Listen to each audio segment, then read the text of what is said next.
these gusting winds that firefighters are worried about. They've been in this area between Binna Burra and Beachmont for 3 days now. The smoke is almost unbearable as they try and stop this blaze tearing up the escarpment and into properties on the hill.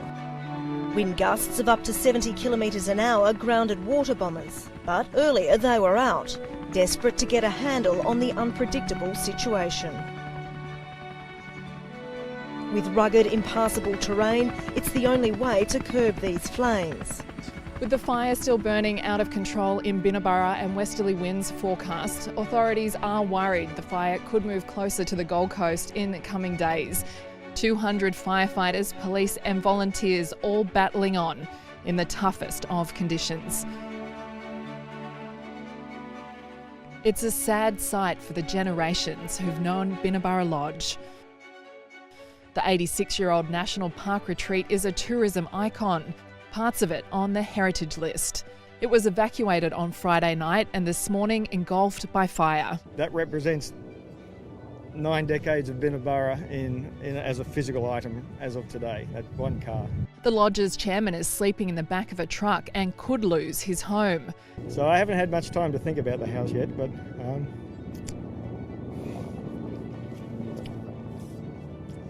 it's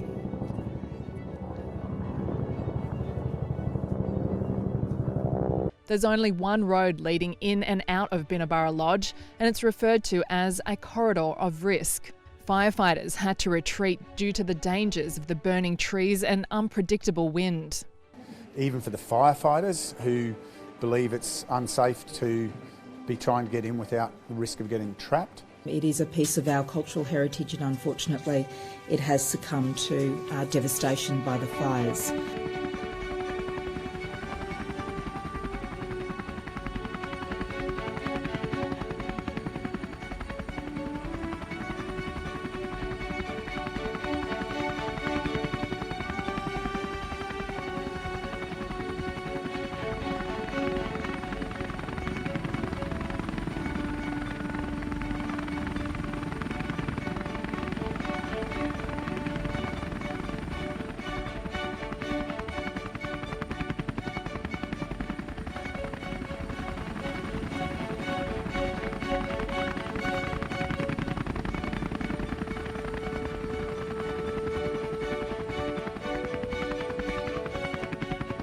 Across Queensland, more than 80 fires are burning. 47 properties have been damaged, with 12 completely destroyed. And the historic Binna Burra Lodge, nestled within rainforest in the Gold Coast hinterland, has burned down. It is an historic event. We've never seen fire danger indices, fire danger ratings at this time of the year as we're seeing now. I've never seen this before in recorded history. The blaze, which engulfed the Gold Coast hinterland, started amongst drier gum trees. It also destroyed the heritage-listed Binna Burra retreat and surrounding vegetation many thought to be safe from fire. Authorities say the recent disasters in New South Wales and Queensland make it clear rainforest fires are no longer a rarity. We have probably seen these kind of events before, and the climate record tells us that. But the climate scientists tell us they're going to get more and more frequent. We can expect them more often, fires like that far more often, and we can expect fires that we've never experienced before, and we won't know what to do with them. Staff from Binna Burra Lodge have set up temporary accommodation at Beachmont, cancelling bookings for the months ahead.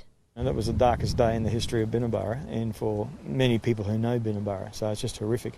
Winds are supposed to increase further later tonight, putting everyone on edge.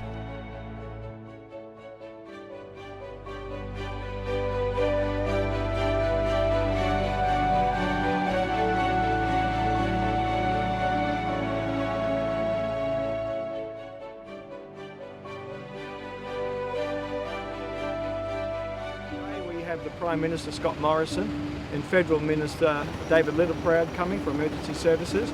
We also have the Leader of the State Opposition and we're taking a convoy up to the Binna Burra site for the Federal Government to do an inspection.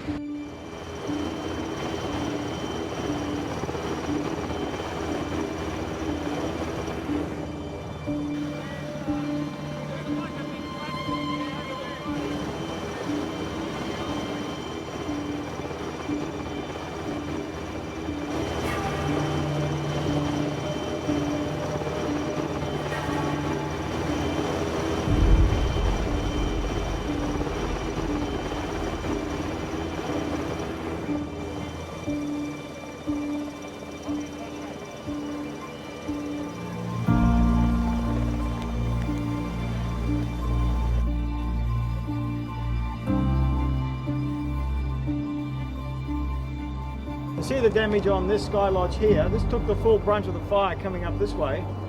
But it's very interesting, this fire took the top area. The bottom unit is actually still quite intact. But the energy of the fire was pulled right down, and you can see then on the next unit, in fact, there's no impact at all from the fire. So those 3 sky lodges look okay, and they need to be checked still, of course. But these buildings have been extremely well designed for this environment in terms of the fire risk. We can learn a lot of lessons about how to design and build accommodation in this environment, from this experience. Out of this rubble will come something new for Binna Burra and the big wide Binna Burra family from around the world. But it's interesting sitting here today. We've got a resurgence of spot fires right around the valley. There's still a lot of smoke, and we're heading into some very severe heat and wind conditions this weekend. So we're not out of the danger zone yet. This is on Friday, the Friday after the Sunday fire, and there's still a lot of work to be done by emergency services this coming weekend to make sure that we can protect what's remaining here at Binna Burra.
On the front there, but we'll repair that.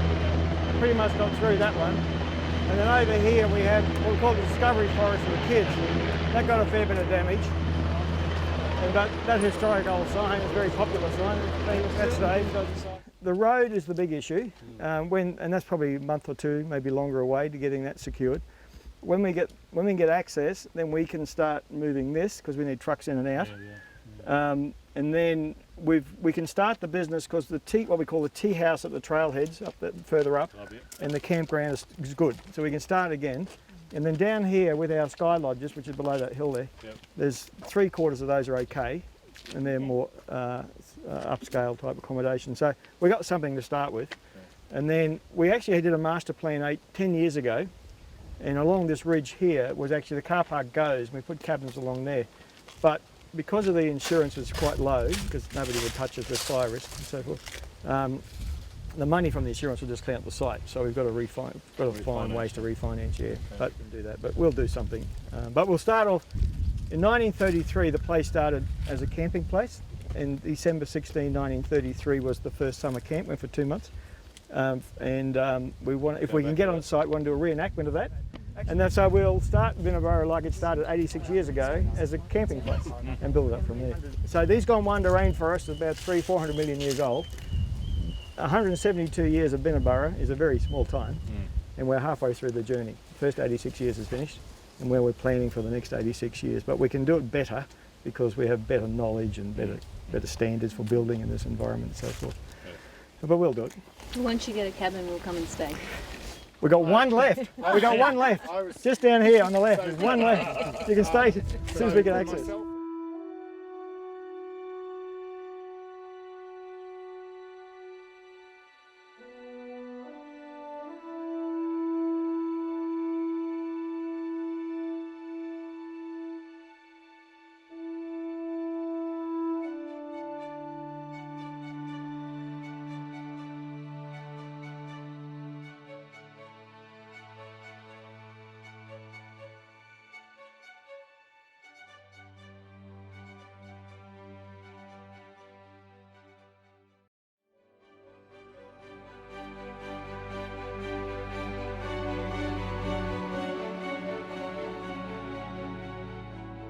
We still haven't got regular access on the road into Binna Burra yet to continue with the demolition that's required and the reconstruction work. However, here at the Sky Lodges, we're hopeful in the next 2 weeks or so that they will be able to start the repair work on the Sky Lodges. There's 4 separate blocks. The first 2 are okay. The third one had a little bit of damage on the roof, but then the last block needs a considerable amount of work. We have work going on now at the tea house and the campground, and our aim is to have everything ready for the road to open up in April. So hopefully by Easter this year, we'll be able to welcome guests back into Binna Burra.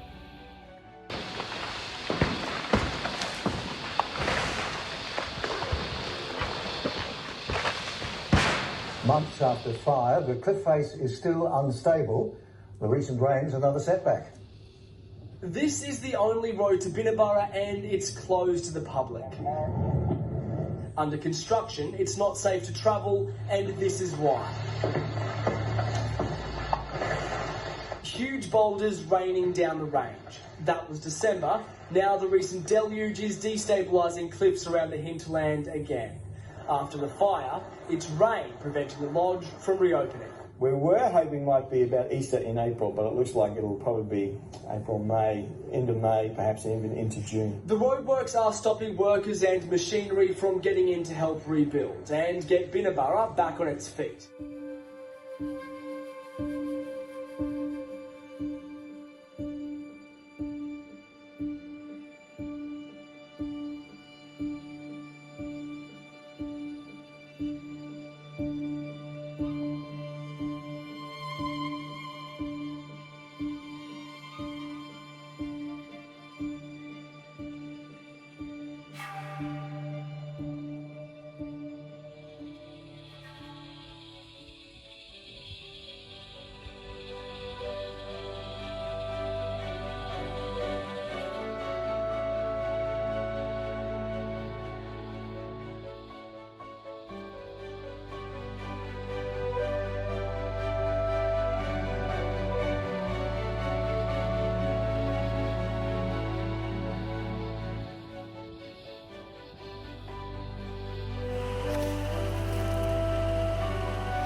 It's still very raw, and there's a level of pain, and certainly when you go to the gallery, you relive some of those moments, but there's also a sense of excitement and anticipation of how we shape the future from here with Binna Burra. It's a really good example of the resilience that's come out of this fire, not just to survive, to be rebuild bigger and stronger and to see the opportunity of a new future. For me, this has been very difficult. I've had these, for the last few days, the reminiscing of the pain of the loss of homes at Timburra Drive, and then following that with the loss here at Binna Burra. The piece that I comforted myself throughout was that we lost no lives across our fires. That was our primary goal. It was tragic to lose property and historic property, but it was fortunate and wonderful that we didn't lose a life, and now we can rebuild something that will pay tribute to the past but create an exciting tomorrow. There'll be plenty of tears, and there are. This is a bit of a healing day, to be able to reflect on that and to openly shed a tear, to realise that this was a tragic time and that we have carried scars forward, and now is a time for us to deal with those, to acknowledge them, but to look to tomorrow. This community, as with many of our communities, has shown an inner strength that it did not understand about itself before. And that's the opportunity that we grasped, was not to let what happened to us to define us, but to make that choice to stand together as a community with the support of the local council and the support of the Queensland Government and the support of the Australian Government and our wider community, to say we are bigger than what has happened to us and we will shape tomorrow. Oh, it's the 1 year anniversary of a terrible bushfire that came through Binna Burra last year, and then the day before, of course, at Beachmont, we lost in total 11 houses in our community. So, it's a time for reflection, and those anniversary dates make you pause and think about what happened and what could have happened. But also the good things. While we lost 11 houses in the lodge, hundreds of houses were saved in this area by our volunteer firefighters and all the emergency services, so we're thankful for that. But, it's just great to see people come back. The road only opened last week, and after a year of no people here, and it's vibrant today, and it's just fantastic to see people coming back to the Binna Burra side of Lamington National Park. Oh, look, it's a tough process when you get hit by a disaster, whether it's a flood or a drought. In our case, it was a bushfire. It's not easy to get through. In our case, we had close to 60 staff had to be retrenched. We had over 4,000 forward bookings that had to be managed. People had their weddings planned. We had suppliers who delivered stuff and wanted to get paid. And we've had no income for a year. We've been able to get support from federal, state and local government for some of the infrastructure work and planning work, but that doesn't help with the trading activities. So it's very important that we were able to open the doors last week with our sky lodges and start getting the business going again. So I just want to thank everybody for helping us get through that 12 months. And I think the next 90 odd years of Binna Burra is looking pretty promising now. While the bushfire destroyed the lodge and the heritage and pioneer cabins, and they did damage to what we call our sky lodges, they've all been repaired, and our first guest came back into those last week. And then within a week or so, we'll have our campground and tea house reopened. So the infrastructure that was not damaged in the fire will open again now, 12 months later in September. Where the lodge used to be is now just a flat piece of land, and we're going through a process of looking at what options we have to build something that captures the spirit of Binna Burra in a lodge-type visual impact at the top of Mount Roberts, which is up this road here at Binna Burra. So the gallery is open today by our Mayor of Scenic Ribbon Regional Council, Greg Christensen, who's here with us today, and all the councillors who've come over. We appreciate that very much, and our representatives from federal, state and local government and our local community. It's just fantastic to see people here today. The gallery is about reflecting upon what happened 12 months ago and recording and documenting what happened also. So we'll have it here for a couple of months, and it'll be a mobile gallery. It'll scale up and down, and we'll move it around different locations as we need to. But people are appreciating the memories that are in there about the lead-up period to the fire, the impact of the fire, and some of the work that's occurred in the recovery process after the fire. The Binna Burra side of Lamington National Park is important not just for our Beachmont community, but all the communities on the way up, whether people are driving up from Canunga or from Nerang, because if the beacon at the top of the hill is closed off, there's less people coming up. So it impacts all the way down the line. So it's really important for the beach mountain community, for Binna Burra to be reopened again. And so that's what we're celebrating today with the opening of our bushfire gallery. Here on the Binna Burra side of the Lamington National Park, we have 14 trailheads into the national park.